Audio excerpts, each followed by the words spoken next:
Bien, además de los puntos de coacción o de referencia, necesito saber cómo introducir dimensiones en el trazado de los elementos. Bien, vamos a conocer las diferentes opciones que tenemos para hacer eso. Voy a empezar de vuelta con una línea. Ahí pongo la línea en el punto inicial. Y ahora quiero trazar la línea a una longitud de 5 metros. Me puedo auxiliar de momento con el Polar Tracking que tengo activado.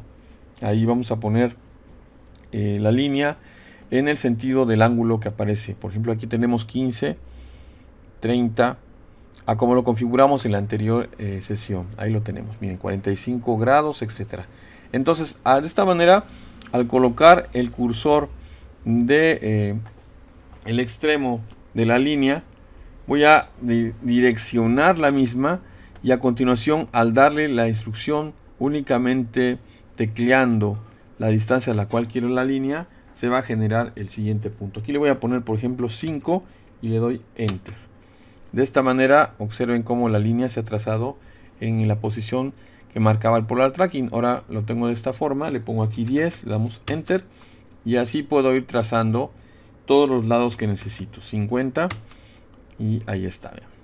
Ahora, si quisiera yo trazar la línea, pues dándole la instrucción del desplazamiento que quiero en X y Y, lo que voy a hacer es lo siguiente. Vamos a oprimir la tecla Alt y después la tecla Q para tener ahí el símbolo del arroba. ¿Ok? Y ahora le voy a dar la instrucción de a qué distancia quiero que se desplace en X y después a qué distancia quiero que se desplace en Y. Primero le voy a poner la X, sería 5 metros, y a continuación le pongo el signo de coma para poder después colocarle la distancia a la cual quiero que se desplace en el eje Y. Le ponemos 10. Damos Enter y ahí lo tenemos. Es decir que esta línea o este punto se trazó a una distancia de 5 metros en el eje X y de 10 metros en el eje Y con relación al punto inicial.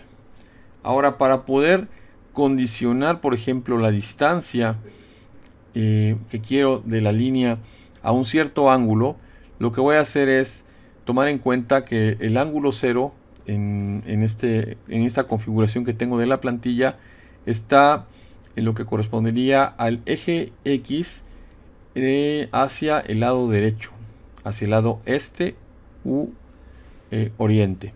Ahí lo tienen.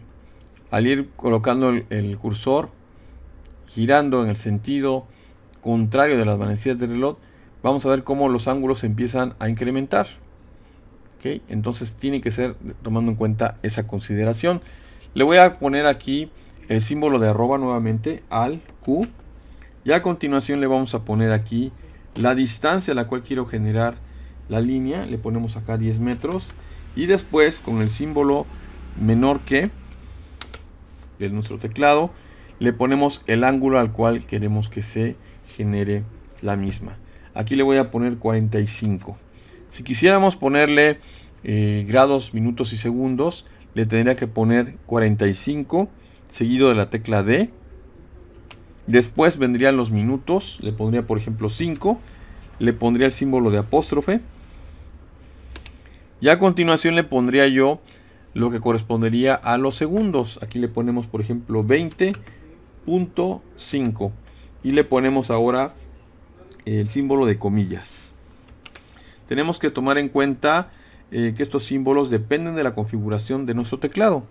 Ahí tenemos ya que se va a generar una línea con una longitud de 10 metros en un ángulo de 45 grados, 5 minutos, 20.5 segundos. Le damos Enter y ahí lo tenemos. ¿Ok? De esta manera, pues así condicionamos distancia y ángulo.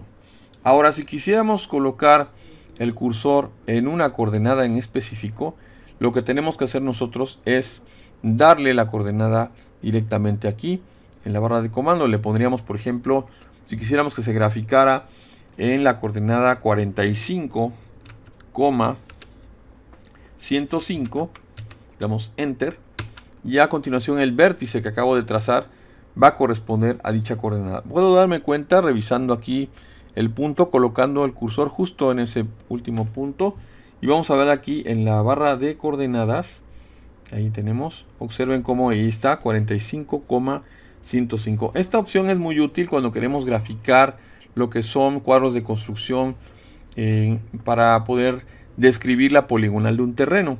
Lo que hacemos nosotros es ir colocando de manera directa las coordenadas para que la polilínea o la línea se vaya trazando en dichas coordenadas. Bien, si me equivoco en el trazado de las líneas, durante el trazado puedo oprimir la tecla U, Enter, para borrar el último cambio.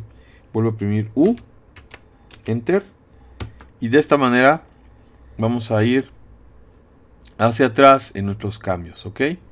Voy a oprimir Escape y listo. Ahora bien, si vimos que aquí dice Close también, si por ejemplo estoy trazando unas líneas, voy a trazar aquí las líneas rápido, y al último oprimo la tecla C, damos Enter, vamos a ver cómo finalmente se va a trazar una línea que va a unificar el último punto con el primero. Ahí lo tenemos.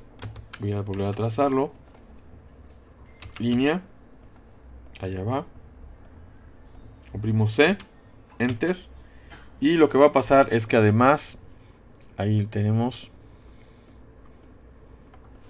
de ahorrarme un paso, vamos a tener el polígono completamente cerrado sin errores. Ok. Esto es útil, les vuelvo a repetir, cuando estamos trazando polilíneas de terrenos, que estamos trazando unos terrenos en específico. Por ejemplo, aquí tengo un cuadro de construcción. Aquí en estos casos lo que vamos a hacer nosotros es capturar lo que son las coordenadas. Tenemos que tener un plano que sea legible. Aquí, desgraciadamente, este plano no está muy legible, que digamos. Entonces, necesitamos forzosamente tener bien las coordenadas. Y lo que vamos a hacer nosotros es ir tecleando X y Y de cada uno de los vértices. Acá, por ejemplo, obtendría línea, Enter, y pondría el valor de X y Y, por ejemplo, que fuera 400,100, Enter. Y ahora voy a poner la siguiente. Le ponemos ahora 400-200, Enter. Después la que sigue, 200,200, Enter. Y luego la última sería 100,50, Enter. Y finalmente voy a oprimir la tecla C para cerrar, Enter. Y ahí tendría ya la descripción de pues lo que sería el polígono. Ahí lo tiene. Si tenemos que cambiar los elementos de capa, lo que vamos a hacer nosotros es seleccionarlos. Aquí lo que voy a hacer es una ventana. Puedo seleccionar uno por uno, dando clic sobre el elemento. Hacer una ventana que abarque los elementos. Hacer una ventana hacia atrás. Con que toque los elementos es suficiente, vean. No necesita abarcar todo el elemento, sino simplemente con que lo toque. Y va a estar seleccionado. ¿Ok? Elemento por elemento. Haciendo una ventana que abarque todo el elemento. En este caso, la ventana la hago hacia el lado derecho. Y si fuera hacia el lado izquierdo, simplemente con que lo toque, van a notar que ahí se pone verde y en el anterior se puso azul el rectángulo. Aquí solamente con que lo toque va a estar seleccionado. Una vez seleccionado el elemento, me voy aquí a la barrita de capas y le doy clic aquí en terreno y listo. ¿Ok? Entonces ya vimos los diferentes tipos de opciones para poder definir las longitudes de las líneas, de los segmentos, y también pues cómo cerrar una poligonal topográfica.